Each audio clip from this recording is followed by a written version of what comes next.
Mankasitraka anao tsy misaraka amin'ny televiziona malagasy manolotra ny arapa tompoko lahy sy tompoko vavy tonga soa atao anatin'ny fampirahalam-baovao amin'izao atoandro izao asaiko mpanajana ianao anaraka izany hatramin'ny farany.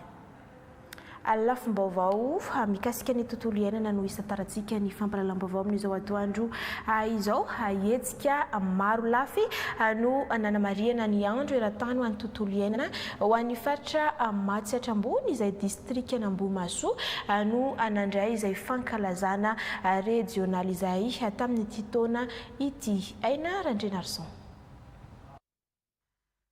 Ilaina fandraisana andraikitra ny tsirairay ny fanetanana amin'ny fiarovana ny tontolo iainana. Tsy anjara ndraiky ny avy amin'ny fitalevam-pahitra irery hoy ny talepahatry ny tontolo iainana sy ny fampandrosoana lovain-jafy Matsihatra ambony nandritry ny fanamariana ny andro maneran-tany ho an'ny tontolo iainana.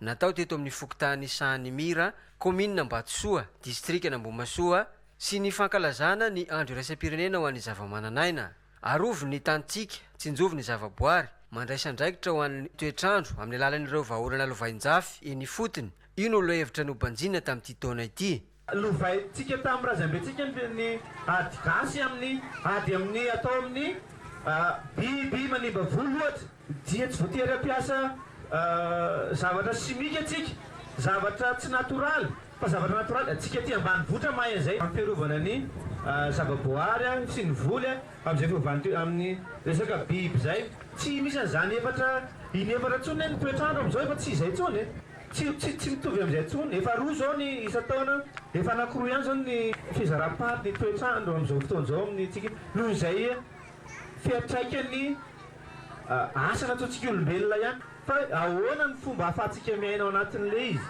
ahafahantsika mandresy an'ity tontolo iainana efa miova ity satria tsy afa-miala atsika. Namafisy ny lehiben'ny distrika teto fa mandritry ny androm-piainana dia ilaina trano ny mikajy ny tontolo iainana ka ahitana ny rehetra hoy izy samy mitondra ny anjara birikiny amin'izany. Ankina amin'ny tontolo iainana io ny fiainantsika zanak'olombelona indrisany efa fa ankehitriny dia miasiba izy izany. Noho izany ifanetana isika tsirairay avy tsy isan-kanavaka mba hikajy sy karakara izany tontolo iainana izany satria ho avy ny taranakitsika aoriana kely ao raha pintso ny tontolo iainana. Fokontany anisany mandala fatratra ny tontolo iainana Sanimira, Profita Maso ny mbola fananany ala matevina. Izy ireo rahateo dia fokontany voafidy nafindra tantanin'ny ministeran'ny tontolo iainana ahafahana mamboly zanakazo. Misy eto ihany koa ny vala fakantahaka ho an'ny tetikasa mirindra mikolo izay tohanan'ny Pekov, tetikasa fanomezan-danja ireo arena voajanahary ho tantsoroka amin'ny fanajariana ny tany. Ny fitantanana ny faritra rovana izay notsidihana ihany koa tamin'ity fotoana ity. Notolorana fanomezana ihany koa teto ireo mpandray anjara tamin'ireo fifaninanana samihafa. Natolotra teto ihany koa ny boky mirakitra ny drafitrasa mpampandrosoana maharitra ny komina Ambatsoa sy fiadanana. Narahan'ny fampirantiana ireo trano eva ny mpiara-mombonantoka sy ireo fikambanana miaro ny tontolo iainana ety fotony. Ny alohavan'ireo rehetra ireo ny fitokanana ny faritra maitso tany amin'ny fokontany ranomainty. Zay ny makasika niny fa anisan'ny manampy amin'ny fampandrosoana ihany koa ny fanamboarana sy fikojakojana ireo foto-drafitrasa iombonana toy ny fanao ny fiadidiana ny tanàna ny soany indrary ny isataona dia nanatanteraka fikojakojana lalana miaraka amin'ny vahoaka izy ireo ny sabotsy 13 jona teo dia lalana manodidina 12 kilometatra indray no ny fandrembonana kiady Rajaonera Solitenanay ao Antsirabe 2. Lalana amin'ny 12 kilometatra eo ity asy-panamboarana sy fikojakojana ity atao anatin'ny komina ambanivohitra Sonondrariny, distrika Antsirabe 2. Ny fokon'olona eto an-toerana ihany no mifandrimbona manatanteraka ny asa ary akora eto an-toerana ihany koa no ampiasaina. Asa fantaona isan'ny taona ny fanamboaran-dalana amin'ny firaisankina ny vahoaka sy ny mpitondra ary mamerina indray ny fitokisan'ny vahoaka ho an'ny mpitondra. Teto ihany namboarina tamin'ny lasa fa tsy niverina ratsy be ohatran'iny fa manatsara azy anay izao. Eo amin'ny 12 kilometatra no lalana ho karakarainay Sonondrariny Bemasoandro dia route communale izy io. Amin'ny ankapobeny dia ezaky ny komuna no ahafahana manao izao fikojakojana izao mba tsy hijalian'ny vahoaka amin'ny fivezivezena sy ny famoam-bokatra misy ny manampy ary mbola mangataka tolo-tanana trany ny ben'ny tanàna. Ka raha mba misy tosika kely avy amin'ny fanjakana afaka nampinanay dia tena mino afa afaka tsara na fahavaratra na mainandro na tôbila vaventy na tôbila madinika hitondra vokatra sy ny tatitra ny olona mba hiakatra ny andrenivohitra.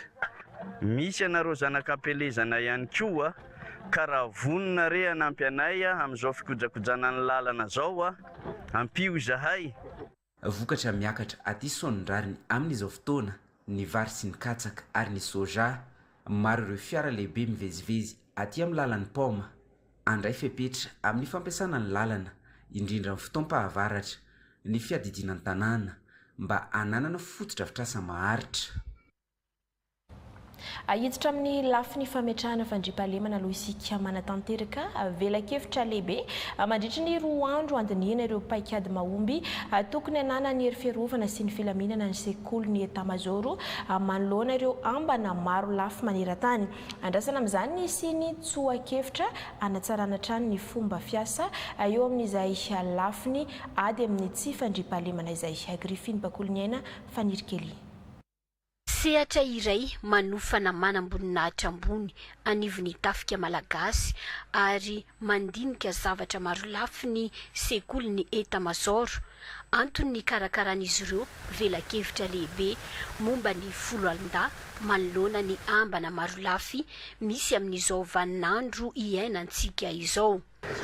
Tsy afaka miolon'olona samiriry eto itsika ary matsiaro manana andraikitra ny tafika malagasy amin'ny alalan'ny sekoly ambonina ny école d'état-major mijery ny zavatra maro samihafa mandinika ny hoavy samihafa ary manoloana ny ambana samihafa zay miatra na mivantana na ankolaka amin'ny firenetsika. Miezaka ny folo alin-da indrindra ny tafika malagasy mamehy ary mifehy an'izany ary miroso amin'ny fianarana ary miroso amin'ny fampitaovana samihafa manodidina an'izany satria anisan'ny ambana goavana ary manahirana amin'izao taonjato iainantsika zao ny fampiasana drone zay manahirana tokoa ny mifehy azy fa ny tsaratsara kokoa dia mitomboka mandrakariva amin'ny fianarana famantarana ny pitsopitsony rehetrarehetra ahafahana miomana amin'izay mety lafiratsiny raha aorianao. Ny jeneraly misotro ronono minisitry ny fiarovam-pirenena teo aloha Rakotondririna Richard no nanao ny vela-kevitra izay nifantoka tamin'ireo paikady ny stratéjika ary ny arofanina tokony hijoroany folo alin-da hatrany eo anivony izay ambana misy izay. Ny antony ny safidianana an'izay loha hevitra zay dia satria manoloana amin'ny fiovan'ny ambana misy izay atrehantsika amin'izao fotoana izao dia tsara ny mba ahafahantsika mandinika ina ny fepetra ina ny stratéjika tokony hoentina hiadiana sy hiatrehana an'ireo ambana maro lafy zay misy sy atrehantsika amin'izao fotoana izao.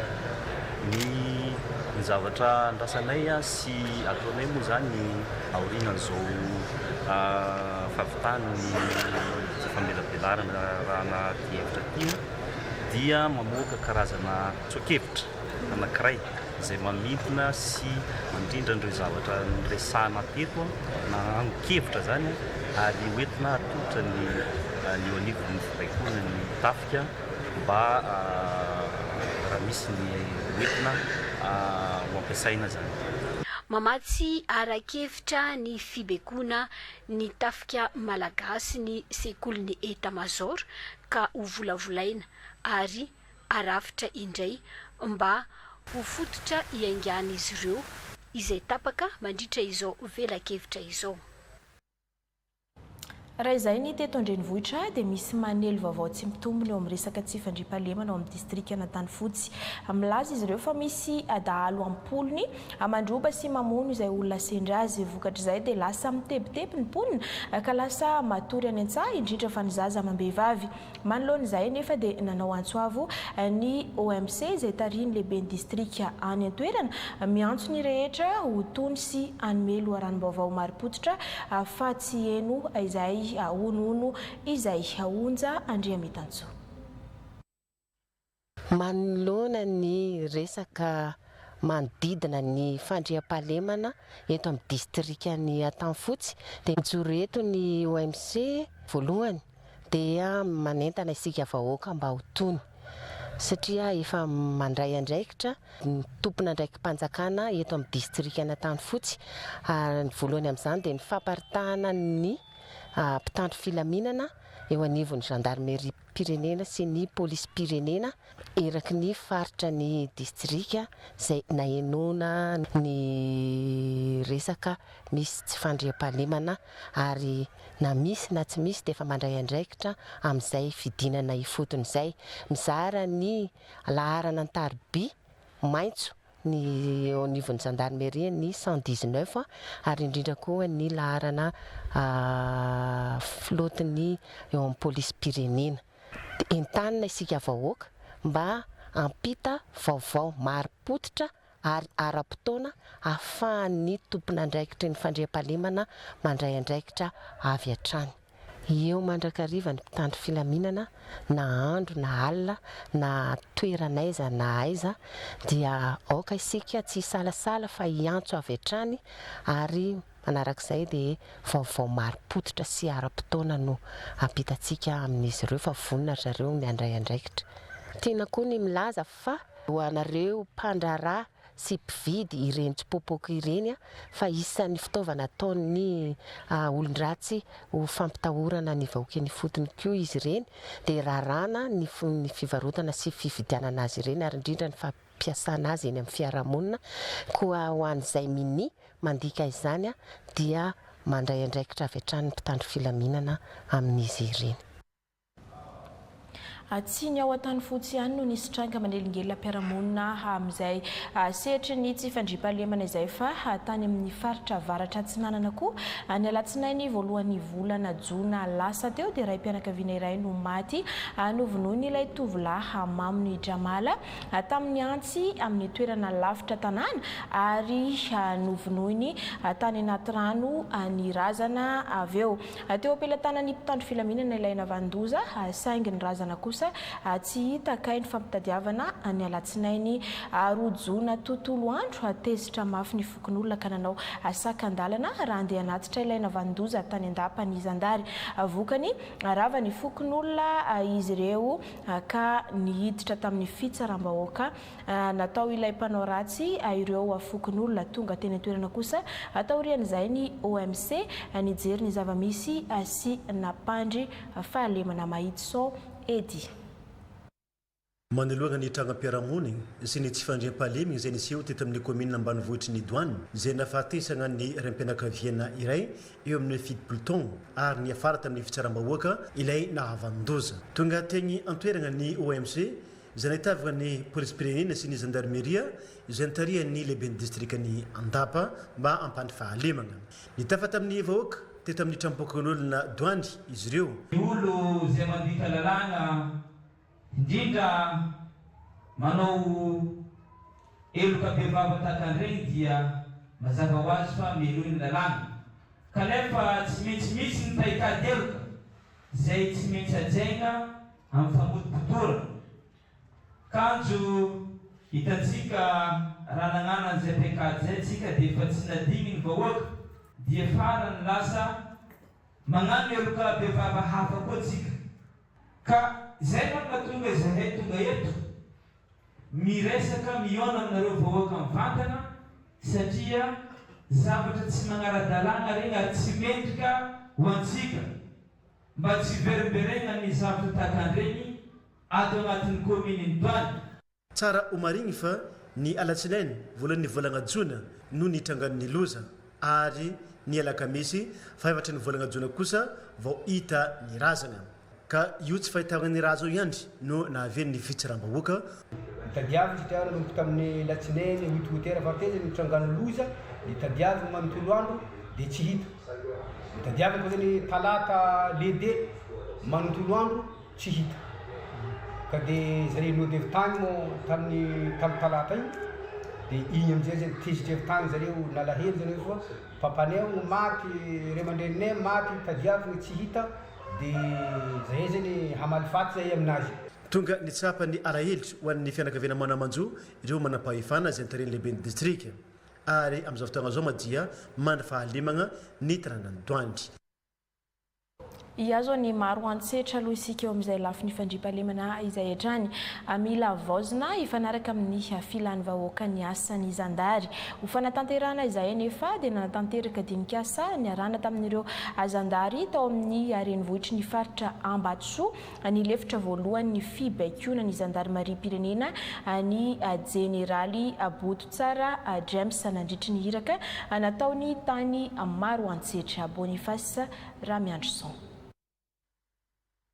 izao fitsidihana nataon'ny lefitra voalohany fibaikona ny gendarmerie ampirenena ny général de division Bototsara James teto maro antsetra izao no nanomezana ireo toromarika avy amin'ny fibaikona ny gendarmerie ampirenena sy ireo sorodalana avy amin'ny ministera délégué miadidin'ny zandary fanatsarana ny asan'ny zandary amin'ny ankapobeny no votoatin'ny fionana izay miompana amin'ny hoe zandary madio miasa manakaiky vahoaka lavitry ny kolikoly eo ihany koa ny ady amin'ny fitsaram-bahoaka izay misy andraikitry ny zandary ny fisorohana amin'izany amin'ny alalan'ny fanatanterahana ny police administrative na fitsidiham-paritra samihafa miompana amin'ny fanabeazana ny vahoaka amin'ny tokony ataony voaresaka teto ihany koa ny police de la route ny fitondrantena tokony ananan'ny zandary ary tsy adino ny fanamafisina ny fiarovana ireo olona manana toetena varira izay misy andraikitry ny zandary ihany koa amin'ny fanabeazana ny olom-pirenena ho fisorohana amin'ny herisetra atao amin'izy ireny ho an'ireo zandary manana olona manokana amin'ny resakasa dia nanokana fotoana ny henona azy ireo ny lefitra voalohany ny komandina gendarmerie ampirenena afahana mamahany olana ny mpiara-miasa tsy adino ihany koa moa ny fiorina tamin'ny fivazaha na ny fikambana ny vadiny zandara izay isan'ny fototra manohana ny zandara amin'ny asany ho an'ny komandiny vorotopoparitra gendarmerie ampirenena maro antsetra ny kapitaine nantenena Monja Leonard dia zava-dehibe izao fitsidihana izao satria lavitra sy mitokamonina i maro antsetra ka tsy matetika ahitana lehibe mitsidika manome toromarika sy mampahery ny zandary amin'ny asany tahaka izao avelantsika eo ny mahakasika an'iny fa mpianatra ho mpitsapo ho mpikambana ao amin'ny Solimedana Solidarité Médecine Amiens avy any Frantsa no tonga eto Madagasikara manentana sy mampianatra ny tanora amina resaka fahasalamana sy fahadiovana miara-miasa amin'ny Young Forest Roots izy ireo ka ny alakamisy lasa teo dia nisy ny tafatafa ny arahany tamin'ny mpianatra tao amin'ny lycée Gigira Bervelo ny resahana aloha hevitra maro samihafa fiara-miasa teo amin'ny CDA sy ny ministera ny fanabeazan'ny pirenena no nafana nanatanteraka izany Ange Rabe Manakaja sampam-pianarana samihafa hiteny amin'ny anjery manontolo no nampahafantarana ireto mpianatra eto amin'ny lycée Jean Joseph Rabe Arvelo ireo efa navita fianarana ka nahita fahombiazana no nifandimina ampahafantatra izany teto hafahan'izy ireo mamantatra dian'izao ny asa tiany ho atao ka tsy ho diso lalana le atongavana amin'izany ankoatry ny lalam-piofanana nampianarana hahafantatra ny tenany sy hanana fahatokisan-tena ihany koa ireto mpianatra nampafantatra an'ireo tanora ireo zandry makasika ny hoe ohatra ny ahoana ireo karazana sampam-piofanana azo aleha ao aorian'ny baka dia sy ireo sampam-piofanana tokony arahan'ny mpianatra ray raha ohatra ka manana tanjona anao asa iray izy izay zany androany tsy voaresaka daholo ny filière rehetrarehetra fa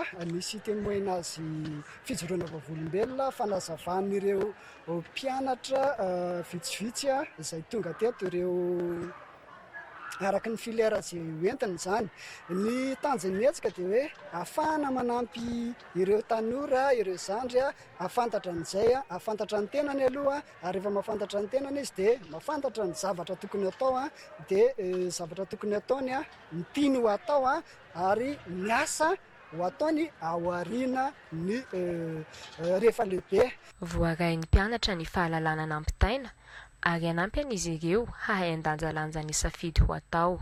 Tena nilaina be ilay zavatra atao satria afahako manomboka sady hoe zao no avy atrehana fanatany hoe mba tsy ho diso filière satria be da be amin'izao ny tanora diso filière dia afahana fantatra hoe zao ny filière tokony atao indrindra fa amin'izay siantifika dia haika be da be ny zavatra ilainay amin'ilay filière ataonay rehefa ohatra ka afaka baka. Mivelatra amin'ny sehatra hafa ity fikambanana ity toy ny fiadiana amin'ny herisetra mifodotra amin'ny mahalasy mahavavy ary ny karazana herisetra miatra amin'ny ankizy. Manentana ireo mpianatra eny amin'ny ambaratonga fototra sy ny kolejy ary ny lycée amina resaka fahadiovana sy fahasalamana ihany koa izy ireo. Anisan'ny mpiara-miasa akaiky miara-manatanteraka izany ny fikambanana Solimeda na ny Solidarité Médecine Amiens. Mpianatra ho mpitsabo misehatra amin'ny fampiroboroboana ny fahadiovana sy ny fahasalamana any Frantsa sy amina firenena maro samihafa. Mivoy ny firaisankina iraisany pirenena. Alors, on a choisi d'aider les jeunes à Madagascar, principalement par rapport à la langue française aussi. C'est beaucoup plus facile pour nous de pouvoir de venir ici et d'interagir avec les populations. Mora kokoa ho anay no fanakalo-hevitra sy mampita fahalalana amin'ny tanora malagasy. Ny firaisankina iraisam-pirenena no hery manaingy anay mizara fahalalana ho entina manoana ireo tanora indrindra amin'ny lafiny fahadiovana sy ny fahasalamana, zavatra efa fanaonay tany Frantsa ihany koa. Sady mianatra sy mahita ary miana kolontsaina vaovao izahay tombony ho anay izany ifampizarana ara-kolontsaina izany. Nos motivations, ça se repose sur la solidarité internationale, c'est de vouloir aider mais aussi de vouloir recevoir. Mbola hitohy amina faritra maro eto Madagasikara ny hetsika ataon'ity fikambanana ity, hiovaova araky ny filan'ny toerana andehanana ny sehatra hitondran'izy ireo ny fanentanana hanampiana ny ankizy sy ny tanora malagasy. Fa eo am-piomanana tanteraka amin'ny fanadinam-panjakana ireo mpianatra amin'izao fotoana izao rahampitso no hiatrika ny fanadinam-panjakana CEPE. Ireo mpianatra ao amin'ny kilasy T5 manerana nosy toy ny isa-taona dia misy ireo olon-tsotra sy fikambanana malala-tanana manolotra fitaovam-pianarana sy fanampiana samihafa ho an'ireo mpiadina tanjona amin'izany ny hanampiana azy ireo hiatrika pitoniana sy hampatokiana ny fanadinana izay dingana lehibe eo amin'ny lalam-pianarana izy ireo. Ndawarantsika. Ray aman-dren'ny mpianatra ny resaka fitaovana rehefa hanala fanadinana zanany mba hamahana izany dia nampitondra fitarainana tany amin'ny fitondrana ny association diaraiky sy ny vovonan'ny Valmarsa tamin'ny alalan'ny masovoin'ny vehivavy Valmarsa ka voavaly zanankehitriny stylo, gomme, règle, cahier, crayon zay misy 300 raialy avy izay hosinjaraina amin'ny mpianatra 420 raialy hanala fanadinana CPE ka makasitraka izao fesika izao ny ao anivon'ny Cisco. Ny orinasa Madagasikara Keshing Mining no nirahan'ny fanjakana anatanteraka izany. Ireo chef zap kosa no nandray ireto fitaovana ireto teto amin'ny Brown Cisco ary notolorana lelavola ray tapitrisa ariary izy ireo hanamorana ny fitanterana. Hiara isinjara sy hanaramaso kosa ny association diaraiky sy ny Valmarsa mba tena hipakana amin'ny mpianatra tokoa ny fanomezana. Ny zara-kit d'examen ho an'ireo mpianatra klasy fahafito hiatrika fanadinam-panjakana CPE 6e tao amin'ny Cisco Tomasina voalohany sy faharoa ny zoma teo ny vadin'ny tare général Spat Ramatoa Sitraka Randrem-bahoaka. Izany dia nahitana trosy misy fitaovana maromaro toy ny stylo, crayon, compas, gomme sy ny maro hafa. Ho an'ny EPP Analamalotra izay misy mpianatra 770, 730 ao amin'ny EPP Andakorosy, 70 kosa ao amin'ny EPP Tetezambaro ary 290 tao amin'ny EPP Valpinson. Nahitana voka-dratsy nentin'ny vidozangezany teo amin'ny sehatra fampianarana taty Tomasina voalohany sy faharoa indrindra ho an'ireo klasy manombana fanadinam-panjakana ka natao izao ho fanampiana ny ray aman-dreny amin'ny fampitaovana amin'ny mpianatra hiatrika fanadinana. Amin'ny mahareny azy dia mahatsapa amin'ny mahazava-dehibe ny asarobidiny zanaka izy amin'ny fiatrehana ny fanadinam-panjakana tahaka izao. Ny raharosoa ho an'ireo mpiadina rehetra ny tenany ho tohizana amin'ny resak'olo maro eto an-tampon-tanàna Tomasina voalohany sy faharoa izao hetsika izao ho fandraisana anjara amin'ny mahareny azy. Mba ho fanampina ireo mpiadina hanala ny fanadinam-panjakana CPE 6e dia nanolotra fanampina ho azy ireo ny École populaire français avy any Frantsa nahitana fitaovana toy ny crayon de couleur, crayon, stylo, gomme sy ny maro hafa. Raha fokotantelo nahazo izany teo aloha dia niampy ny fokotantelo hafa indray izany ankehitriny, mahavanina, antitezam-pafana ary andapade. Nambarany mpandritra patro ny ala teo Tampolo Fenerivieste Esa Ilera fa ny hamatotra trany ny fiara-miasa ary laboratoire vivandy Tampolo zany niaraka mitetika asa Varona Living Forest mitsinjo ny aradrariny. Natomboka amin'ireo ankizy izay famolavolana ny fanabeazana ny lobenjafo tontolo iainana. Ny SPF amin'ny alalan'ny fiara-miasa ny vondry fikambanana Mamboa isan-taona dia manohana ireto ankizy mba fanamevana ny fandaniana izay ataony ny ray aman-dren'ny mpianatra ho famporisihana ny zaza hazoto hianatra mba tsy hitsokan-daharana mba hanosika ireo zaza hifindra klasy. Zava-dehibe hoy ny solontenan'ny Sisiko izao hetsika izao satria noho ny fitiavana ny fanabeazana. Iantoany Andriamatoa Nivo Jona Ludovic André ben'ny tanàna ny commune Toamasina suburbaine Manontolo ny fitaovana hoentin'ireo ankizy miisa 2,7 ao anatin'ny ZAP suburbaine izay hiatrika ny fanadinam-panjakana voalohany na CEP6e amin'ny ty taom-pianarana 2024 ity. Nosantarana tao amin'ny EPP Tanandava ary ny fizarana izany ny zoma 12 ny volana Jona 2024 teo. Izao etsika taon'ny ben'ny tanàna izao manapirofo hatrany ny mahatompona andraikitra voalohany azy amin'ny fampandrosoana ny commune izay andidiny. Tsy ny mpianatra ihany fa ireo rehetra manao tantsoroka amin'ny fanadinam-panjakana ao amin'ny commune Toamasina suburbaine tsy maintsy hojerena ihany koa hoy ny ben'ny tanàna. Marina etona fa samy sitraka kits d'examen toy izao avokoa ireo mpianatra rehetra amin'ny EPP sy EC na école communautaire manerana ny commune Toamasina suburbaine. Izay ny makasika an'iny fa anisan'ny fototry ny fampandrosoana ny teny sy ny kolotsaina. Ny volana Jona toy izao ny fanamariana ny iray volany teny malagasy ahetsika maromaro nanamarina izany tany Amparafaravola ka anisan'ny fanentanana amaky boky nataon'ny ministerany serasera sy ny kolotsaina ary ireo mpitondra fanjakana tany an-toerana atao amin'ireo mpianatra ny CEG na Amparafaravola. Solontenanay ao Amparafaravola no mitatitra izay. Vakiboky, soratononina, kabary ary tononkalo niarana tamin'ireo mpianatra ny CEG amin'ny Amparafaravola no nentina nankalazana ny iray volany teny malagasy taty amin'ny distrika na Amparafaravola. Niaraka ny ankalaza izany taty an-toerana ny ministry ny serasera sy ny kolotsaina Gasikara Fenisoa. Aza menatra ny miteny ny tenin-drazana hoy ny ministry ny serasera sy ny kolotsaina fa io ny maha malagasy antsika. Ny ministera ny serasera sy ny kolotsaina no ambaran'ny lalàna fa mpia voalohany ny teny malagasy eto Madagasikara. Isaka ny volana Jona saram'izao tsika dia mankalaza izay atao hoe iray volany teny malagasy zay. Ny fitondrana fanavaozana dia anisany mamelanja manokana ny teny malagasy satria na ny filoha aza dia anisany resy lahatra amin'izany ary izay eto amin'ny ministera dia miopana makany amin'ny politika ny teny malagasy, politika amin'ny fampivorivoana ny teny. Raha ny politika dia misy ohatra izao fa ny tanana atao zao ny serasera maro samihafa any fanomezana toromarika ny fitelavam-paritra rehetra manerana ny faritra.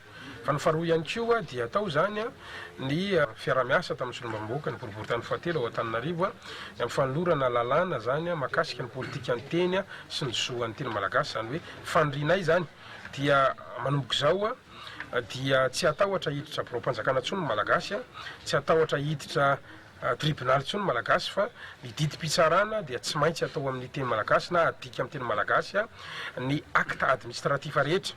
Bulletin de naissance, note de service, c'est mety ho rara mahakasika ny fifanarahana maro samihafa, ny contrat de bail, contrat de travail sy ny maro samihafa dia ny lalàna manery fa tsy maintsy asiana dika amin'ny teny malagasy. Ny antony dia tsotra ihany betsaka amin'ny malagasy mety tsy mahay teny vahiny dia lasa ambakain'ny mpitsara, ambakain'ny mpitory, ambakain'ireo mpitsirika maro samihafa dia zany zany anisan'ny politika ny teny zany izay ataonay amin'izao fotoana izao ary mandalo eny anivon'ny antenimieram-pirenena izy ireo moa amin'izao fotoana izao zany lalàna zany. Nampiavaka ity iray volany teny malagasy taty amin'ny distrika na Amparafaravola ity ny fahaizan'ireo ankizy mikabary sahady. Niara-dita amin'ny ministry ny serasera sy ny kolotsaina hatrany ireo lehibe ny sabatra raha maro sivily sy miaramila notariany solombavam-bahoaka tato anatin'ny distrika na Amparafaravola. Vaovao mifandraika amin'izay ihany mitoetrany ireo hetsika fanamariana izay iray volana ny teny malagasy izay samy manana ny hetsika entiny anamarina izany fitalevam-paritra tsirairay fotoana ihany koa anandratana sy ampiroboroboana ny fampiasana ny teny malagasy eo amin'ny fiainana andavanandro ny iray volana ny teny malagasy ndao arahantsika miaraka ireo angom-baovao mahakasika izay.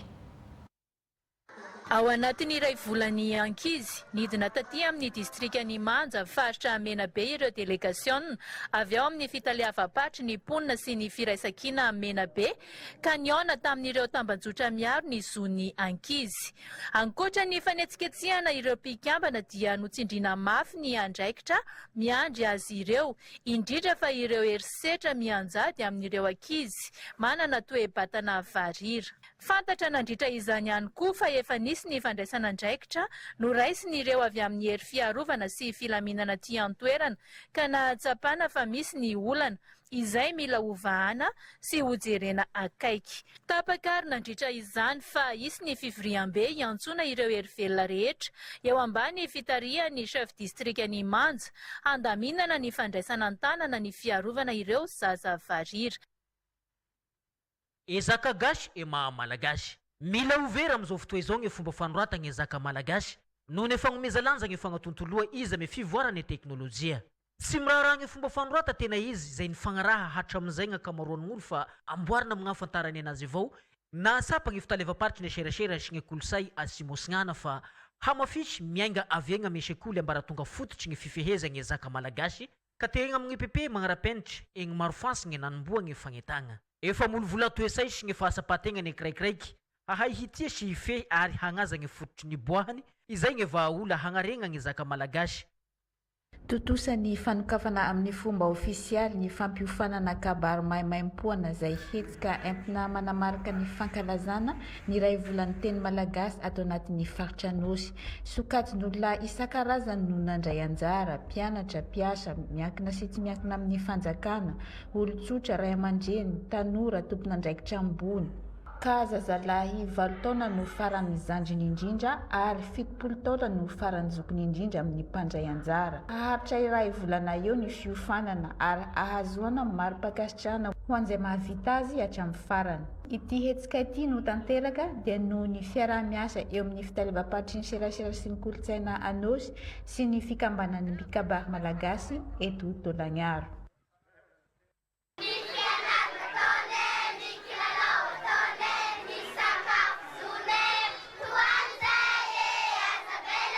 Andraikitry ny olo-pirenena rehetra ny fiarovany ankizy amin'ny herisetra.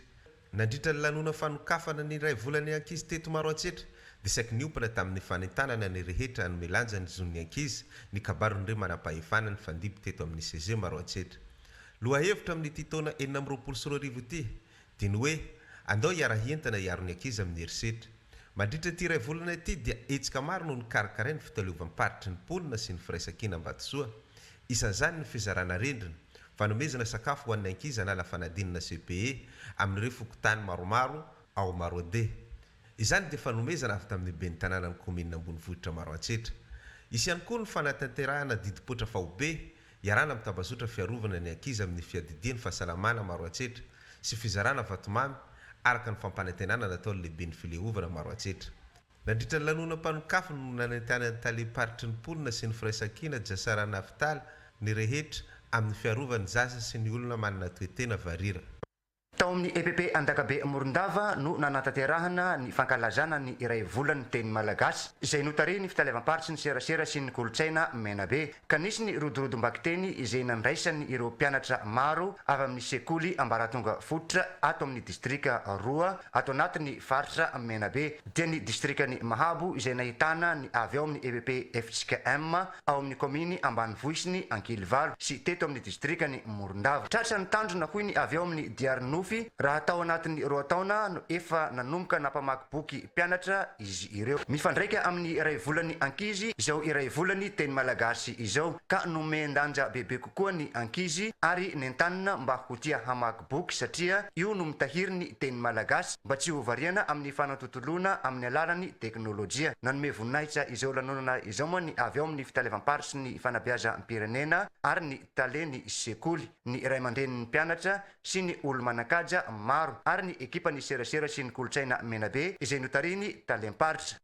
Mpianatra mahery ny 700 amin'ny klasy taona fahatelo ka hatramin'ny klasy taona fahasivy avy amin'ny sekoly mpanjakana sy ny sekoly miahitena Saint Joseph sy la Belle Russe eto manja no ny sitraka ny fandaharana boky tanterahany ONG Teach for Madagascar eo ambana sy ny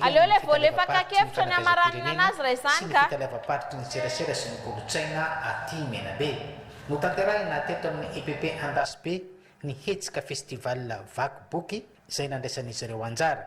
Hetsika tafiditra ao anatin'ny fankalazana ny iray volan'ny ankizy sy ny iray volan'ny teny malagasy ho an'ny distrikany Manja. Samy nanao izao fotoana izao zava-dehibe sy manandanja avokoa na ny solotena ny lehibe ny fair-paididipam-pianarana na ny délégué serasera sy ny kolotsaina aty amin'ny distrika Manja ary nitondra hafatra hitohizan'ny dedikasa. Nararotana nandritra izao ihany koa ny nanentana ny mpianatra hazota maky boky no izy manita pahalalana no sady mitahiry ny teny malagasy tsy ho simba ny fanatontoloiny. Koa dia ankasitrahana ny avy eo amin'ny ONG Teach for Madagascar sy ny masovoany diaronofy Menabe nanatanteraka izao hetsika izao. Tonga nanatrika sy nanome voninahitra ity festival vaky boky ity ny solotena avy eo amin'ny fiadidina ny distrika, ny fiadidina ny tanàna ny Manja ary eo lehibe ny Sampanara miankina sy tsy miankina amin'ny fanjakana aty an-toerana.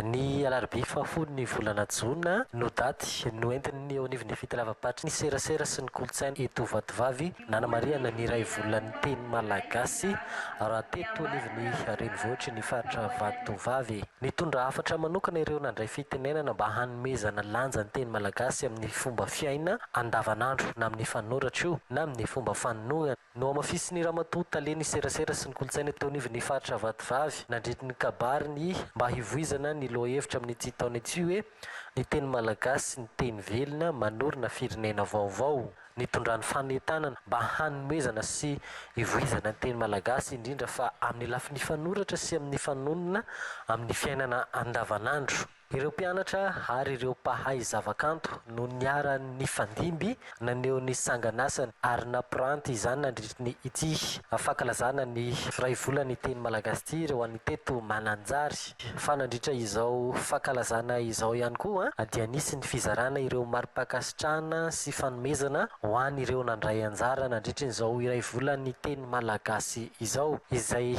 natolotry ny fitelavam-patry ny serasera sy ny kolotsaina ary ny raha ny asa ihany koa teo anivon'ny fitelavam-patry ny fanabeazam-pirenena ato anatin'ny faritra Vatovavy. Masina ny teny malagasy na ny tenindreny ka tokony hitandrovana sy omena hasina hatrany. Fifaninana voambola, ohabola ary fagnazavagna heviteny malagasy ofisialy avadika ame fomba fizaka avy ame faritra Simosignana ohatra tamin'izay ny hoe tena marina ve la avadika ty ame fizakaparitry da to andra sekoly telo ny nandray anjara tamin'izay ny tanjona fagnomeza lanja mba tsy hifangaro amin'any hafa ny maha malagasy. E mpianatra avy eo amin'ny lasorsy nahazo e voalohany, faharoy Sainte Jeanne de Lano, fahatelo le succès, nomerako bolana malagasy frantsay, cahier, penina miaraka ame fisipiky indreo agnaby.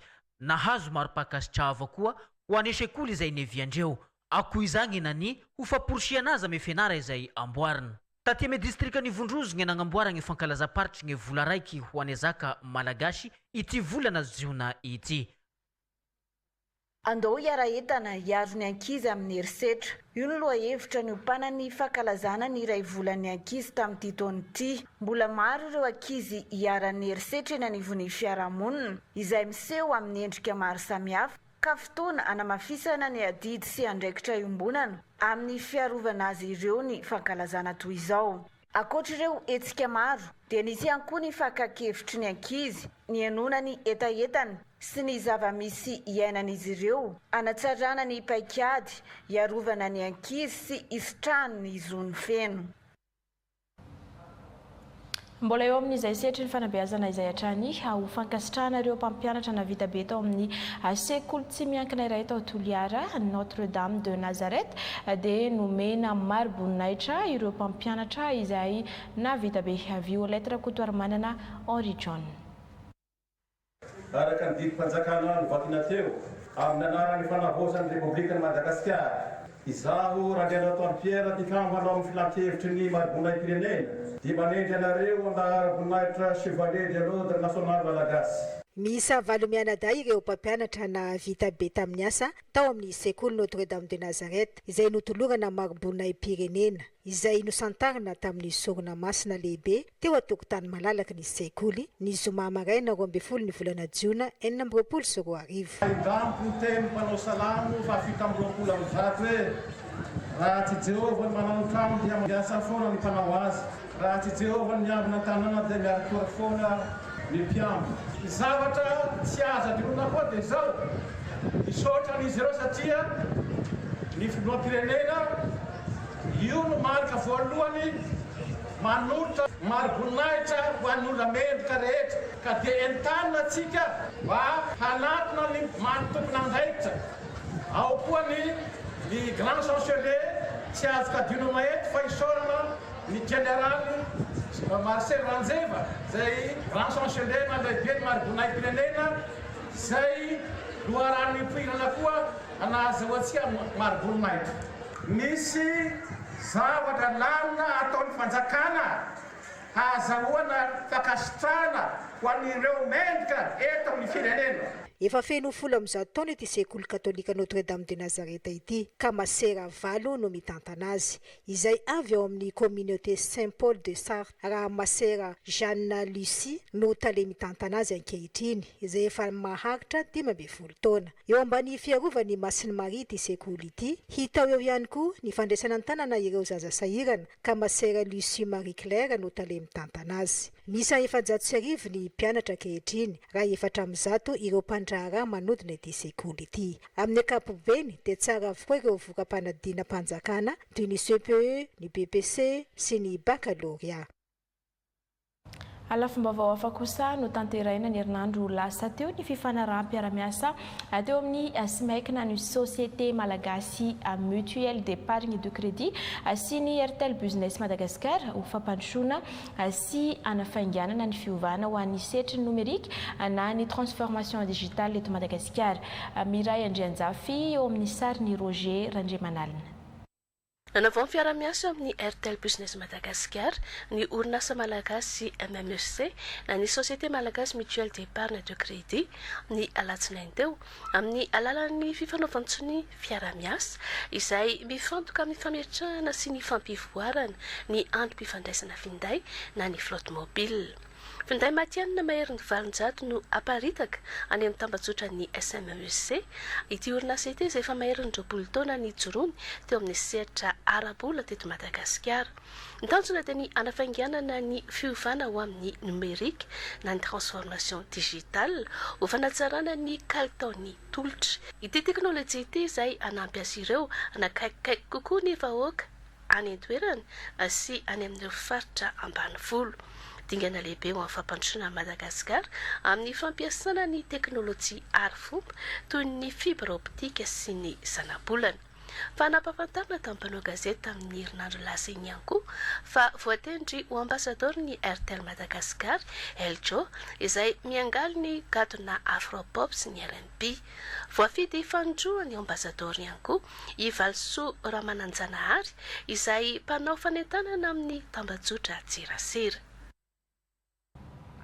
Alafin'ny kolotsaina no anoizantsika ny vaovao hanosokafana tamin'ny fomba ofisialy tany amin'ny distrikan'ny akora ny Lalao Soavolo miisa fiisa mampitraoka izay andiany voalohany ka nandritry ny fitsidiana voalohany nataony lehibe ny faritry Orombe tany an-toerana no nanomboana izay hetsika izay Tovinjanahary Setolixien.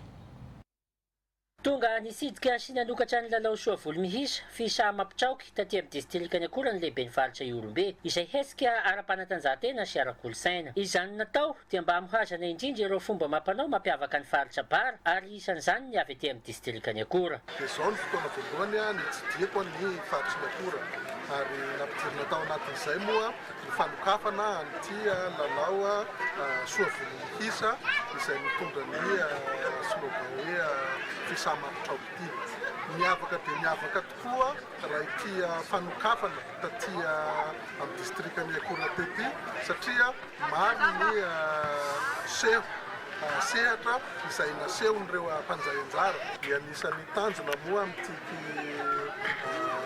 lalao ity indrindra eo amin'ny lafiny ara-kolotsaina dia ny fitadiavana ireo kolotsaina izay efa very izay tsy hita intsony ny famoazana ireo kolotsaina izay matory ary indrindra eo ankalazaina ireo kolotsaina izay efa malaza izany mba horenikoa horen'izao tontolo izao ny kolotsaina misy aty amin'ny faritra. Afa-po ny vahoaka tamin'ny lalao izay nataon'ireo mpanjay anjara tamin'ity andiany voalohany ity sady niavaka ny fanokafana azy taty an-toerana. Fanifandalovan'izy ireo toerana no namoazana indray ary nahafantarana indray fa mbola tena miaina tanteraka ao anatin'izay kolotsaina faritra Iorombe izay mbaofona ety an'Ivorany ka dia raha hoe ny fahafahampoana dia afamitantera enganeka mba indrindra izay ataontsika hoe fanandratana ny kolotsaina ety an'Ivorany distrika izay. Tamin'izao dian'izao ihany koa dia nisidika ireo sampanjara misy taty amin'ny distrika ny akora ny tenany ka nitondra sosikevitra rehetra izay hampandeha ny asa-panjakana misy aty an-toerana. Marihina moa fa eny anivon'ny faritra no fotoam-be hitambaran'ireo mpanjay anjara solotena isaky ny distrika telo sady amaranana izao lalao soa volo mihisa fisa mampitraoky izao ny 27 ny volana Jolay ka hatramin'ny 2 ny volana Aogositra ho avy izao. Raha izay ny tany amin'ny distrika ny akora dia tsara fanombohana ny festival Sabotsy izay nitanteraina tany amin'ny distrika ny Amandritsara nandritry ny 3 andro. Etsika izay nasongadinana ny anjara toerany omby sy ny kolotsaina izay nampiavaka ny renivohitra Androna ka nosokafana tamin'ny fomba ofisialy izay etsika izay Randrena Solo Darne Rasoamamy Ernatali. Sabotsy araiky isaka ny tapabolana no misy ny tsenan'omby antsoina hoe Sabotsy be aty amin'ny distrika ny Mandritsara. Aomby avy amin'ireo distrika hafa no tonga amidy eto amin'ity tsenan'omby ity ary mponina maro no mivelona amin'izany sy ampiarina izany mba hanatsarana ny kalitaon'ny tsena dia tanterahana aty amin'ny renivohitra Androna ny festival la Sabotsy be andeha ny fahaefatra. Afa-po tanteraka amin'izao fanokafana zao ary velombolo tanteraka amin'ireo fagnatratrarana ny tanjona. Ino moa zany tanjona? Tanjona zany voalohany zany ny fagnatsarana zany ny tsenan'ny aomby Amandritsara zay amin'ny resaka ara-toe-karena zay. Dia eo koa zany tanjona magnaraka koa zany ny famelomanena ny kolotsaina zay misy ato amin'ny faritra Sofia indrindra ato amin'ny faritra Mandritsara zay ahitantsika kolotsaina maro samihafa zay mifototry indrindra amin'ny alalan'ny aomby zany.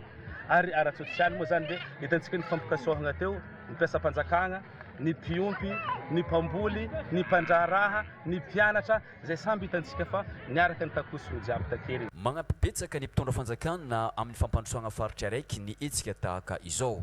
Ny kolotsaina no entigny hampandrosoana ny faritra tsiraikaraiky. Ny aomby no mampidy bola anampitatana ny matsikajika. Isorana moa zareo karakara izany festival izany miara-miasa amin'ny ministera. Nosokafana tamin'ny fomba ofisialy ity festival Sabotsy be andeha ny fahaefatra taty amin'ny renivohitra Androna. Etsika maro samihafa no hita nandritra ny izany. Mialoha ny diabe namakivaky ny tanàna nandraisan'ireo sokajin'olona maro anjara ary ihany koa ny fampisehoana ireo karazana dia mampiavaka ny faritra Androna. Faranatsika amin'ny sehatra ny fanatanjahantena ny vaovao manaraka ny fivoaran'ny taranja baskety ny fanomezana eo anivon'ny federasiona ny taranja baskety eto Madagasikara ny fiofanana ho an'ireo mpanazatra mba hamatianina ny mpilalao sy ny mpitantana ny lalao eny Kianja.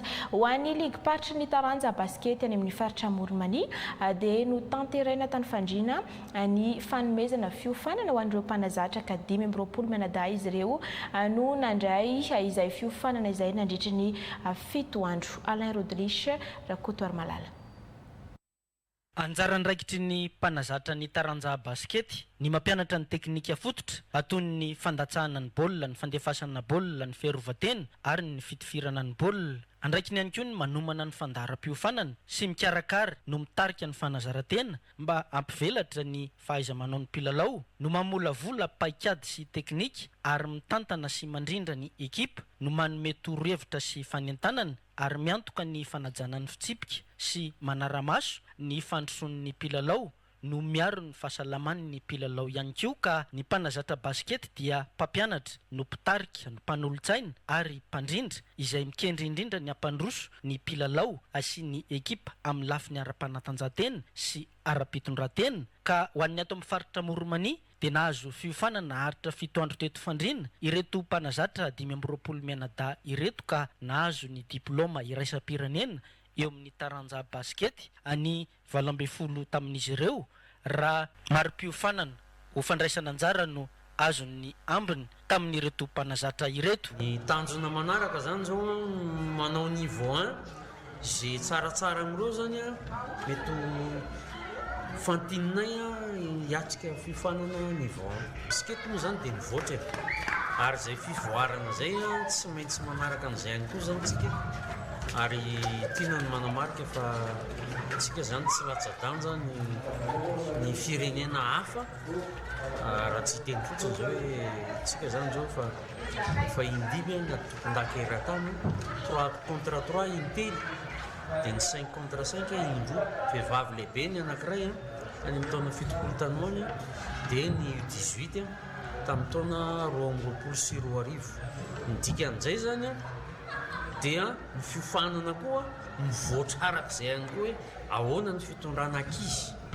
satria tsy mitovy ny filana ny ankizy sy ny olon-dehibe dia ireny zany no entina mba hanamafisana hanatsarana ny baskety satria itsika zany zao dia efa firenena baskety. Nofidiana manokana anatanterahana zao fampiofanana izao ny ato amin'ny section'ny baskety aty Fandriana noho ny fahamaroany ireo mpilalao avy ato amin'ny distriktany Fandriana izay efa mandray anjara amin'ny fifaninanana raisam-pirenena sy nasionaly amin'izao fotoana izao ka nanana mpanazatra nandray izao fiofanana izao avokoa ny sectionna Ambositra sy Manandriana ary ny aveto Fandriana ka nandritra izay 7 andro zay dia nisy ny fampiofanana ara-teoria sy pratika no raisin'izy ireo niaraka tamin'ny fanadinana ambava sy antsoratra voatody tamin'izao fizarana ny diplôma sy ny maro-piofanana izao. Tompoko lasy tompoko vavy haizay ny mamarina ny maresaka azo natolotra tamin'ity androany ity ankasitrana ianao tany tokantrano naraka izany hatramin'ny farany ankasitrana ihany koa ireo teknisianina niara-ny salata amin'ny fanatotosana ny fampalalam-baovao manome fotoananao amin'ny rampitso indray veloma tompoko.